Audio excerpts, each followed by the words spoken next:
ফুটবলকে বলা হয় বিশ্বের সবচেয়ে নিরপেক্ষ প্রতিযোগিতা, আর সেই প্রতিযোগিতার অভিভাবক সংস্থা ফিফা। কিন্তু 2026 বিশ্বকাপের উত্তেজনার মাঝেই প্রশ্নবিদ্ধ হয়ে উঠেছে সেই নিরপেক্ষতাই। মাঝের লড়াইয়ের পাশাপাশি বিশ্বজুড়ে এখন একটাই বিতর্ক, ফিফা কি সত্যি সবার জন্য সমান? বিস্তারিত জানাচ্ছেন আরিফ হাসান। الحكم نوفر ريفري نوفر ظالم ظلم مبين وواضح। এবারের বিশ্বকাপে ফিফার বিরুদ্ধে একের পর এক অভিযোগ যেন নতুন করে নাড়া দিয়েছে বিশ্ব ফুটবলকে। ইউরোপের ফুটবল মহল, রাজনীতিবিদ, বিশ্লেষক থেকে শুরু করে কোটি কোটি সমর্থক অনেকেই প্রশ্ন তুলছেন, নিরপেক্ষতার অবস্থান কি ধরে রাখতে পেরেছে বিশ্ব ফুটবলের সর্বোচ্চ নিয়ন্ত্রক সংস্থা?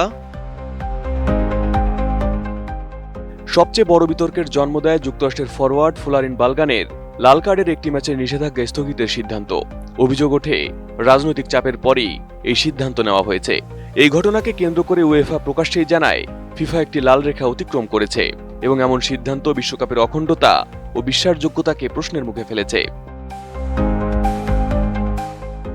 এরপর বিতর্ক আরও ঘনীভূত হয় যখন ইউরোপীয় পার্লামেন্টের কয়েক ডজন সদস্য ফিফা সভাপতি জিয়ান্নি ইনফান্তিনোর বিরুদ্ধে তদন্তের দাবি জানান। তাদের অভিযোগ, রাজনৈতিক প্রভাবের কাছে নতি স্বীকার করলে বিশ্ব ফুটবলের নিরপেক্ষতা মারাত্মকভাবে ক্ষতিগ্রস্ত হবে।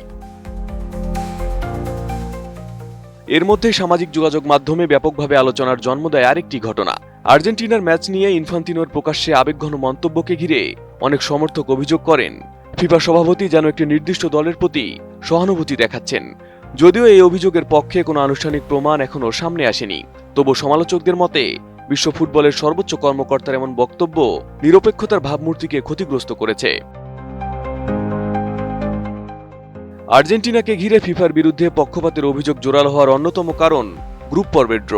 সমালোচকদের দাবি, ব্রাজিল, ফ্রান্স, জার্মানি ও স্পেনের মতো পরাশক্তিদের তুলনায় আর্জেন্টিনা তুলনামূলক কম শক্তিশালী প্রতিপক্ষ পেয়েছে। তাদের কয়েকটি প্রতিপক্ষের কেউ প্রথমবার বিশ্বকাপে খেলছে, আবার কেউ দীর্ঘদিন পর বিশ্বকাপে ফিরেছে। যদিও এসব দলের কয়েকটি এবারের আসরে চমক দেখিয়েছে, তবু এই ড্রকে কেন্দ্র করে সামাজিক যোগাযোগ মাধ্যমে কারসাজির অভিযোগ উঠছে। তবে ফিফা এমন দাবি সরাসরি নাকচ করেছে। সংস্থাটির বক্তব্য, বিশ্বকাপের ড্র সম্পূর্ণ প্রকাশ্য এবং পূর্ব নির্ধারিত নিয়ম অনুসারে অনুষ্ঠিত হয়েছে। শুধু তাই নয়, আর্জেন্টিনার এসব ম্যাচে রেফারির ভূমিকা নিয়ে উঠেছে পক্ষপাতের গুরুতর অভিযোগ, বিশেষ করে দুই মুসলিম দেশ ইরান ও মিশরের ম্যাচে।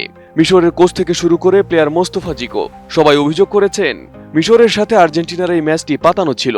الحكم نوفر ريفري نوفر ظالم ظلم مبين وواضح।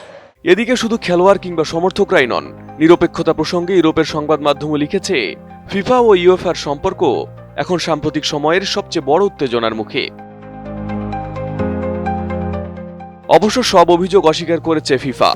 সংস্থাটির দাবি, বালোগান ইস্যু সহ সব সিদ্ধান্তই স্বাধীন ডিসিপ্লিনারি কমিটি নিয়েছে। ফিফা সভাপতি ব্যক্তিগতভাবে কোনো সিদ্ধান্তে হস্তক্ষেপ করেননি এবং রাজনৈতিক প্রভাবের অভিযোগও ভিত্তিহীন।